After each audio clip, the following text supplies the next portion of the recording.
Students, कैसे हैं आप लोग? होप आप सब बहुत अच्छे होंगे। आज हम बात करने जा रहे हैं यूएसए के स्टूडेंट वीज़ा के लिए इंटरव्यू जो होता है उसके बारे में, एम्बेसी के इंटरव्यू के बारे में। तो ये क्या है? स्टूडेंट्स बहुत परेशान होते हैं, बहुत वरीड होते हैं, पैनिक हो जाते हैं। इंटरव्यू की तैयारी करनी है, इंटरव्यू की तैयारी करनी है। तो इतना ज़्यादा पैनिक होने की ज़रूरत नहीं है। चीज़ों को बहुत नॉर्मलाइज करिए और नॉर्मल तरीके से सोचिए। ये बहुत इम्पॉर्टेंट है। और हम लोग सिर्फ इंटरव्यू सोच लेते हैं कि इंटरव्यू देना है और हम सिर्फ रट्टाफिकेशन पे स्टार्ट हो जाते हैं।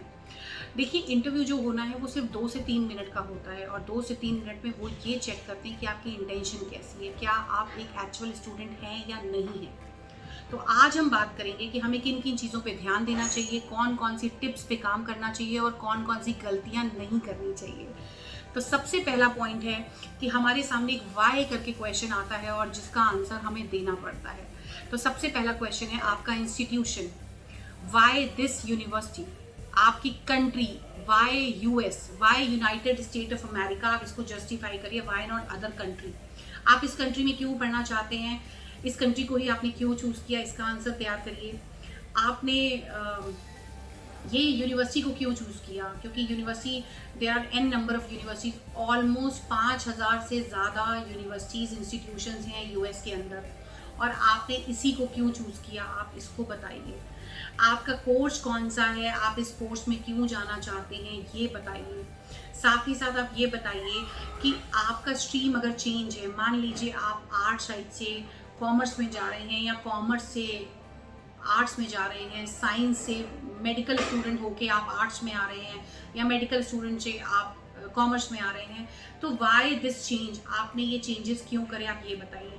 मैंने पूरी रिसर्च करी, मैंने बहुत सारी चीज़ों पे होमवर्क किया और मुझे लगा कि ये बातें मुझे आपके साथ शेयर करनी चाहिए। तो इंटरव्यू को कोई हवा मत बनाइए, बहुत नॉर्मल तरीके से अपने इंटरव्यू को दीजिए। इंटरव्यू का मतलब है they just want to check your intention, कि आप इंटेंशन कैसी है आपकी।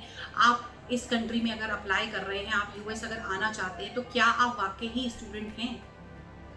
अगर वो आपका इंटरव्यू एज अ स्टूडेंट ले रहे हैं, तो आप भी उनके सामने एज अ स्टूडेंट ही बिहेव करिए। आप उनके सामने स्टूडेंट बन के दिखाइए, स्टूडेंट की तरह ही अपने पॉइंट्स को जस्टिफाई करिए। मैं आपको एक एग्जांपल देती हूँ। मान लीजिए हम यहाँ से बैंगलोर पढ़ने के लिए जा रहे हैं, तो हम सारी चीज़ों पे रिसर्च करते हैं कि दिल्ली से बैंगलोर के लिए कोई फ़्लाइट है कि नहीं है, दिल्ली से कोई ट्रेन जाती है नहीं जाती है, वाया कौन से रूट से जाते हैं, आसपास का लोकेशन कैसा है, यूनिवर्सिटी के आसपास की सराउंडिंग कैसी है, फूड हमें कहाँ अच्छा मिल सकता है, हमारी ऑलमोस्ट कॉस्ट पर मंथ कितनी निकलेगी। जब हम इतनी सारी चीज़ें अपनी कंट्री में रहकर एक सिटी के लिए कर सकते हैं, तो हम जब एक कंट्री से दूसरी कंट्री पढ़ने के लिए जा रहे हैं, तो हम वहाँ पर ये रिसर्च क्यों नहीं करते। हमें ये देखना चाहिए कि अगर हम पर्टिकुलर किस स्टेट में जा रहे हैं, हम उस स्टेट में जा रहे हैं, तो हमारे पास यहाँ से जाने का कन्वीनियंस, फ्लाइट्स कैसी है, कौन सा नियरर एयरपोर्ट है, वहाँ आसपास पीजी हॉस्टल्स क्या हैं, अपार्टमेंट्स कैसे हैं, उनका पर मंथ का टैरिफ क्या है। ये सारी चीज़ों पे हमें होमवर्क करना चाहिए। हम एज अ स्टूडेंट रिसर्च करना चाहते हैं। ये तो हो गया कि आप वहाँ जा रहे हैं तो आपको ये सारी चीज़ों पे होमवर्क करना है, हमें पहले से ही करना पड़ेगा। हमें सारी चीज़ों पे रिसर्च पहले से करना पड़ेगा। यूनिवर्सिटीज़ सर्च करनी पड़ेंगी, यूनिवर्सिटीज़ के कोर्सेज को देखना पड़ेगा, कोर्सेज के बारे में उनके करियर ऑप्शंस क्या हैं, उन कोर्सेज को करने के बाद ये सारी चीज़ें देखनी पड़ेगी। तो ये जो वाई करके क्वेश्चन है ना, इस वाई को आपको हमेशा फेस करना पड़ेगा at the time of interview. तो इस वाई क्वेश्चंस को हमेशा अपने साथ रेडी रखिए और स्पॉन्टेनियस बनिए, रट्टाफिकेशन पे मत जाइए। अब हम आते हैं, मैंने थोड़ी सी और भी चीज़ें लिखी थी, जैसे आपको पता होना चाहिए कि आपकी प्रीवियस स्टडी आपकी करंट प्रोग्राम से मैच करती है कि नहीं करती है। मान लीजिए आप कॉमर्स बैकग्राउंड के हैं, तो आप एमबीए कर रहे हैं, आप एमएससी अकाउंटिंग एंड फाइनेंस कर रहे हैं, आप इंटरनेशनल मार्केटिंग कर रहे हैं, तो ये आपके कॉमर्स सब्जेक्ट से रिलेटेड है। आप मेडिकल स्टूडेंट हैं, तो आप आगे क्या करने वाले हैं। आप इंजीनियरिंग के स्टूडेंट हैं, तो क्या आपने इंजीनियरिंग ली। अच्छा, कभी कभी क्या होता है, कुछ स्टूडेंट इंजीनियरिंग स्टूडेंट होते हैं और वो मैनेजमेंट के कोर्स में जाते हैं, तो आपको ये जस्टिफाई करना आना चाहिए कि एक इंजीनियर का स्टूडेंट मैनेजमेंट में कैसे जा सकता है और मैनेजमेंट की डिग्री उसके लिए कैसे बेनिफिट होगी। तो ये चीज़ें, क्योंकि अब डुअल डिग्री प्रोग्राम्स चलने लग गए हैं आजकल, इंजीनियरिंग मैनेजमेंट करके प्रोग्राम्स आ गए हैं, तो आप इसको जस्टिफाई करिए कि आप अपनी स्ट्रीम 4 साल इंजीनियरिंग में देने के बाद आपने एमबीए किया, तो ये एमबीए आप क्यों करना चाह रहे हैं, इसको आप बताइए। ये बहुत इंपॉर्टेंट है। इसके बाद आपके पास लैंग्वेज स्किल्स कौन कौन सी हैं। देखिए अभी यूएस जो है वो थोड़ा सा फिजिबल हुआ है, बच्चे विदाउट आइल्स अप्लाई कर रहे हैं और अपनी प्रोफाइल के अकॉर्डिंग वहाँ पर यूनिवर्सिटीज़ हैं, बहुत हाई रैंकिंग यूनिवर्सिटीज़ भी हैं, एवरेज भी हैं और लो भी हैं। तो आपका क्या प्रोफाइल है, आप किस तरह की यूनिवर्सिटी में अप्लाई कर रहे हैं। अगर आपने कोई आइल्स, टोफल, जीआरई, जीमैट वगैरह दिया हुआ है तो आपके पास उस सर्टिफिकेशन की पूरी नॉलेज होनी चाहिए कि आपने किस ईयर दिया, उसकी वैलिडिटी कब तक है, आपका टोटल स्कोर कितना है, आपने अपनी लास्ट क्वालिफिकेशन का आपका स्कूल आपको पता होना चाहिए, आपको अपने सब्जेक्ट्स पता होने चाहिए, आपके सब्जेक्ट्स में कितने परसेंटेज थे आपको वो पता होने चाहिए। बड़ी कॉमन सी बात है। अगर हम पूछें कि आपने 12th कब किया और 12th के परसेंटेज क्या है तो बच्चे इधर उधर देखने लग जाते हैं, उनको ये चीज़ पता नहीं होती, जबकि वो 12th एक कितना इम्पॉर्टेंट बोर्ड माना जाता है 12th का, कि 12th के मार्क्स के बेस पर आगे डिसाइड होता है कि आप किस करियर ऑप्शंस के लिए जा रहे हैं। तो ये छोटी छोटी चीज़ें हैं जिस पे आपको बहुत ध्यान देना है। और फिर उसके बाद हम बात करते हैं कि कुछ स्टूडेंट्स ऐसे होते हैं जैसे जिन्होंने 2016-17 में अपने आप को अपना ग्रेजुएशन कर लिया और ग्रेजुएशन करने के बाद वो जॉब कर रहे हैं। तो you should have proper details about your job. आपके पास जॉब की डिटेल्स होनी चाहिए कि जॉब जो है वो आपका फील्ड कैसा है, आपका डेजिग्नेशन क्या है, आपके ऊपर जॉब रिस्पॉन्सिबिलिटीज़ क्या थी, आप कब से लेकर कब तक काम कर रहे हैं, और जिस कंपनी में आप काम कर रहे हैं उससे रिलेटेड कंपनीज के भी नाम आपको पता होने चाहिए। अगर आप आईसीआईसीआई बैंक में काम कर रहे हैं तो आईसीआईसीआई बैंक के साथ साथ आपको पता होना चाहिए कि येस बैंक में क्या पॉलिसीज चल रही हैं, एक्सिस बैंक का क्या पैटर्न है या एचडीएफसी बैंक का क्या पैटर्न है। तो दिस इज़ वेरी इंपॉर्टेंट कि आपको सेम कंपनी का पैटर्न पता होना चाहिए। साथ ही साथ आपको आपका जो DS 160 फॉर्म फिल किया जाता है, मैंने आपको पहले भी बताया था, वो एक तरह से आपकी जन्म कुंडली होती है, उसमें आपको अपनी पूरी डिटेल्स मेंशन करनी होती है। आपके फंड्स पे आते हैं, आपको कौन स्पॉन्सर कर रहा है, आपके फादर कर रहे हैं, ग्रैंड पेरेंट्स कर रहे हैं, आपके मैटरनल अंकल कर रहे हैं, पैटर्नल फैमिली कर रही है। I mean you should have whole details about that. You should have proper knowledge about your financials कि आपको स्पॉन्सर कौन कर रहा है, और अगर जो स्पॉन्सर कर रहे हैं उनका सोर्स ऑफ इनकम क्या है, उनके पास इनकम कितनी है, वो कितना टैक्स देते हैं, ये सारी चीज़ें जो हैं, this is very important part, ये सारी चीज़ें आती हैं। तो ये था कि फाइनेंशियल एबिलिटी कैसी है उनकी, उनके पास जो स्टेटस है, फाइनेंशियल स्टेटस कितना स्ट्रॉन्ग है उनका, वो आपको भेज रहे हैं तो ये फंड्स वो कहाँ से अरेंज कर रहे हैं। ओके, तो ये चीज़ें हैं, हालांकि ये सब आपसे रिलेटेड ही हैं, पर यूएस में क्या होता है, एक क्वेश्चन पुट होता है, उसके साथ ही साथ और भी कई क्वेश्चंस पुट अप होने लग जाते हैं, तो क्वेश्चन टू क्वेश्चन कनेक्टिविटी बढ़ती जाती है, क्वेश्चन से ही क्वेश्चंस निकल के आते हैं। तो you should have answerable on that time. आपको पता होना चाहिए कि क्या डिटेल्स हैं, मेरे फाइनेंशियल्स कौन कर रहा है, मेरा किस बैंक में अकाउंट है, मुझे मदर फाइनेंस कर रही है, स्पॉन्सर कर रही है, फादर स्पॉन्सर कर रहे हैं, ये सारी डिटेल्स आपकी नॉलेज में होनी चाहिए। आपको पता होना चाहिए कि मेरी फाइल अगर लग रही है तो मैं क्या क्या डॉक्यूमेंट्स लगा रहा हूँ, क्या क्या डॉक्यूमेंट को मैं जस्टिफाई कर रहा हूँ हाई कमीशन के आगे। ठीक है, इसके बाद सबसे इम्पॉर्टेंट पार्ट होता है आपका फ्यूचर प्लान। आपके फ्यूचर प्रॉस्पेक्ट्स क्या हैं, आप हमारी कंट्री में आ रहे हैं तो आपने क्या सोचा है, आप क्या सोच के आ रहे हैं, आपकी इंटेंशन कैसी है। We just want to check your intention. एक स्टूडेंट की इंटेंशन जो है वो ये जानना चाहती है कि क्या ये वाकई स्टूडेंट है, तो आपको प्रूव करना है कि yes I am a student, I am applying for my student visa and I am really keen to study in US. ये आपको बताना है, क्योंकि आपका इंटरेस्ट, आपका इंटरव्यू, आपकी बॉडी लैंग्वेज, ये सारी चीज़ें बता देती हैं कि आप एक जेन्युइन स्टूडेंट हैं कि नहीं है। आपका इंटरव्यू है, आपके इंटरव्यू के टाइम पे वो आपसे जॉब से रिलेटेड क्वेश्चंस करते हैं, आपसे ही रिलेटेड क्वेश्चंस आ रहे होने और कुछ नहीं होना है। तो you have to be very confident about these things. आपको सब कुछ पता होना चाहिए। 2 मिनट के इंटरव्यू में कभी भी 2 क्वेश्चन पूछ सकते हैं, उन 2 क्वेश्चन से बहुत सारी चीज़ें आ जाती हैं, राइट। तो यही उन्होंने पूछना है, और बस उनके तरीके पूछने के अलग होंगे, तो इसलिए बिल्कुल भी मत घबराएं। ये जो भी मैंने क्वेश्चंस आपको बताए, इन सब के लिए आप तैयार करिए अपने आप को, आपको पता होना चाहिए। ये जनरल इन्फॉर्मेशन है, इसके लिए कोई वैसा नहीं है कि आप लग जाएं, पढ़ने लग जाएं और रट्टाफिकेशन मारने लग जाएं। तो अब हम बात करते हैं हम गलतियां कौन कौन सी करते हैं, कॉमन मिस्टेक्स हम कौन कौन सी करते हैं। सबसे कॉमन मिस्टेक यही है कि हम रट्टाफिकेशन करते हैं, हम याद करने लग जाते हैं चीज़ों को, हम ये भूल जाते हैं कि हमारी अपनी आइडेंटिटी क्या है।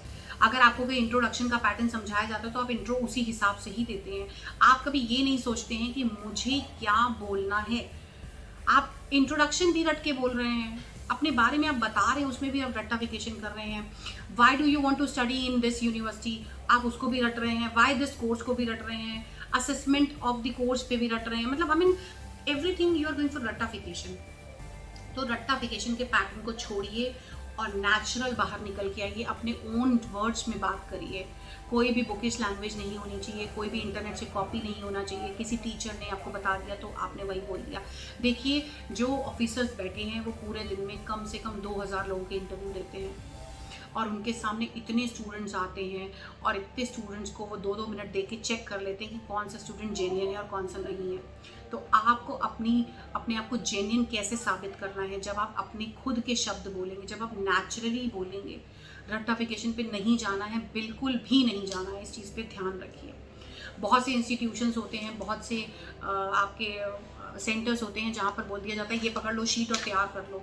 शीट्स पे कुछ नहीं होने वाला है। You have to be original student. देखिए, एजेंट्स बहुत से मार्केट में मिलेंगे जो आपको बोल देंगे ये प्रिपेयर कर लो, ये क्वेश्चन आयर इसको ले जाओ, राइट। उसमें आंसर्स भी लिखे होते हैं, बच्चा वही आंसर्स याद कर लेता है और वैसे ही 10 बच्चे और आंसर्स याद कर लेते हैं, तो सबके आंसर सेम हो जाते हैं। तो वहाँ पर जेन्युइन वाली चीज़ तो ख़त्म ही हो जाती है, वहाँ जेन्युइन वर्ड ही ख़त्म हो जाता है। तो it is better be a genuine student, use your own language, अपनी भाषा, अपने आप को खुद जस्टिफाई करिए। एजेंट और कंसल्टेंट में फ़र्क होता है।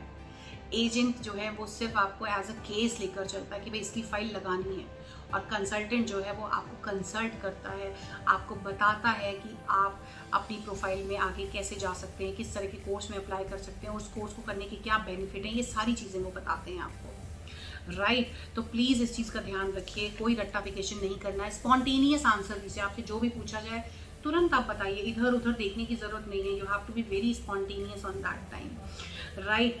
और सेम लैंग्वेज इशू आ जाता है, जैसे कि मैंने बताया रट्टाफिकेशन में बहुत से लोग सेम लैंग्वेज यूज़ करते हैं। तो सारे स्टूडेंट अगर सेम लैंग्वेज यूज़ करेंगे तो फिर वो बात ख़राब हो जाती है। रिसर्च करिए, लोकेशन के बारे में रिसर्च करिए। हम लोग कभी भी लोकेशन की रिसर्च ही नहीं करते, हमारी यूनिवर्सिटी कहाँ है। आप यूनिवर्सिटी को सर्च करिए, उसका लोकेशन चेक करिए, उसके कैंपसेस चेक करिए, इंफ्रास्ट्रक्चर पे देखिए, वेबसाइट पे जाके पूरी रिसर्च करिए। रिसर्च करेंगे तो डेफिनेटली ओन कंटेंट्स आपके सामने आएंगे। जब तक आप रिसर्च नहीं करेंगे आपके सामने कुछ भी नहीं आने वाला है, राइट। और अपॉर्चुनिटीज़ के बारे में बात करिए कि आपको अगर यूएस का वीज़ा मिल जाता है और आप अपना कोर्स कर लेते हैं तो आपको क्या अपॉर्चुनिटी मिलती है, आप किस तरह से इस डिग्री को यूटिलाइज़ कर सकते हैं, क्या आप यूएस में ही रहेंगे या इंडिया आना चाहते हैं, इंडिया आके आपको क्या बेनिफिट है। ये सारी चीज़ों पे तैयारी करिए, ये सब मिस्टेक्स मत करिए। कोई भी स्क्रिप्टेड चीज़ पर मत जाइए। स्क्रिप्टेड मतलब आपको पैटर्न दे दिया, आप वही पढ़ रहे हो, वही बोल रहे हो। मेरा पहले भी यही था, नो रट्टाफिकेशन, यूज़ योर ओन लैंग्वेज, अपनी ओन भाषा, अपना खुद का वर्ड्स यूज़ करिए। जब आप रिसर्च करोगे तो सारी चीज़ें अपने आप आपके दिमाग में आएंगी, अपने आप उन वर्ड्स को कन्वर्ट करके इंटरव्यूअर के सामने रख सकते हैं, राइट। तो ये था कॉमन मिस्टेक जो सारे करते हैं। और अब हम बात करते हैं छोटे छोटे टिप्स के बारे में। छोटे छोटे टिप्स क्या है मैं बताती हूँ। देखिए, जब भी आप जाते हैं इंटरव्यूअर के सामने तो सबसे पहले उसको ग्रीट करिए, गुड मॉर्निंग करिए, गुड आफ्टरनून करिए, हेलो करिए, राइट। पहली चीज़। दूसरी चीज़, बिहेव लाइक फ्रेंड। आप एज अ फ्रेंडली बिहेव करिए। बहुत से लोग टाई वाई कोट वोट पहन के इंटरव्यू देने जाते हैं, तो प्लीज़ ऐसी गलती मत करिए। फॉर्मल्स नॉर्मल कपड़े पहन के जाइए, अच्छे से ड्रेसअप होइए, बट नॉट लाइक दैट कि हम बहुत ज़्यादा तैयार होके जा रहे हैं। एज अ स्टूडेंट जाइए, ओके। तो आपका एज अ स्टूडेंट ही बिहेव रहेगा। तीसरा, आई टू आई कॉन्टैक्ट रखिए। पता लगे कि एग्जामिनर आपके डॉक्यूमेंट्स को देख रहा है और आप इधर उधर और अपनी घड़ी चेक कर रहे हैं, तो this is a wrong body language, really. जो इंटरव्यूअर आपकी एप्लीकेशन पे काम कर रहा है उससे ज़्यादा इंपॉर्टेंट आपका टाइम हो गया, आप अपनी घड़ी देख रहे हैं। तो प्लीज़ ये गलती मत करें, घड़ी मत देखें, इधर उधर मत देखें, आई टू आई कॉन्टैक्ट बनाकर रखें, सीधे खड़े रहें, बिल्कुल भी हिलना डुलना ना करें। ये बॉडी लैंग्वेज है, ये बहुत इंपॉर्टेंट है। स्पॉन्टेनियस रखिए। आपसे जब भी कुछ पूछा जाए तो आप तुरंत आंसर करिए उसको। अगर आप कुछ नहीं सुन पा रहे हैं, मान लीजिए माइक होता है, you are not, it's not audible to you, तो आप उनसे बोलिए, sir please pardon, excuse me, could you please repeat us. तो ऐसे करके वो आपको जवाब दे सकते हैं। पर आपने नहीं सुना और आप आंसर दे रहे हो, वो गलत हो जाएगा। आपको नहीं सुनाई दिया, आप बोल सकते हैं। नॉट टू बी लाउड, कोई बहुत ज़्यादा लाउड नहीं होना है, बहुत ज़्यादा लो भी नहीं होना है। अपनी आवाज़ को बिल्कुल एवरेज रखना है, ओके। बिल्कुल नॉर्मल बिहेव करिए, बहुत ज़्यादा घबराइए मत। देखिए, क्या होगा, हाँ होगा या ना होगा, इससे ज़्यादा तो कुछ नहीं होने वाला। तो कम से कम हम जो जो चीज़ें हम कर रहे हैं, हम उस टाइम पे तो अपने आप को अच्छे से आंसर करें।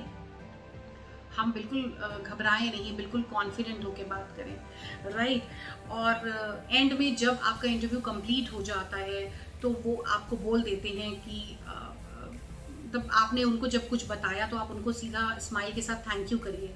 चाहे आपका रिजल्ट पॉजिटिव है या नेगेटिव होता है, यू हैव टू से थैंक यू सर, राइट। तो दीज आर दी एटिकेट्स, इसको हम अपनी भाषा में कहेंगे कि ये बहुत अच्छे एटिकेट्स हैं जो आपके अंदर होने चाहिए, राइट। तो ये छोटे छोटे टिप्स थे जो मैंने आपके साथ शेयर करिए, और बहुत जल्दी मैं आपको बताऊंगी कि और किन चीज़ों पे आप काम कर सकते हैं। आपको अगर इस तरह के अपडेट्स चाहिए, हम लोग डेली अपडेट्स डालते रहते हैं कि इस समय एम्बेसी में किस तरह के क्वेश्चंस पूछे जा रहे हैं, स्टूडेंट से क्या क्या क्वेश्चन आया हो रहा है, बच्चे किस तरह से आंसर कर रहे हैं, जिनके वीज़ा आए उन्होंने किस तरह से आंसर किया, उन्होंने क्या क्या चैलेंजेस को फेस किया। तो इस तरह की चीज़ें मैं ज़रूर आपके साथ शेयर करूँगी। होप आपको ये वीडियो पसंद आई होगी। पसंद आए तो लाइक करें, शेयर करें, कमेंट करें, सब्सक्राइब भी ज़रूर करें। अगर आप मेरे साथ जुड़े रहेंगे तो इस तरह की वीडियोज़ आपको मिलती रहेंगी, आप भी अपडेट रहेंगे, मुझे भी अच्छा लगेगा आपके साथ ये सारी चीज़ें शेयर करना। Thank you so much. मिलते हैं नई वीडियो के साथ, नए अपडेट के साथ।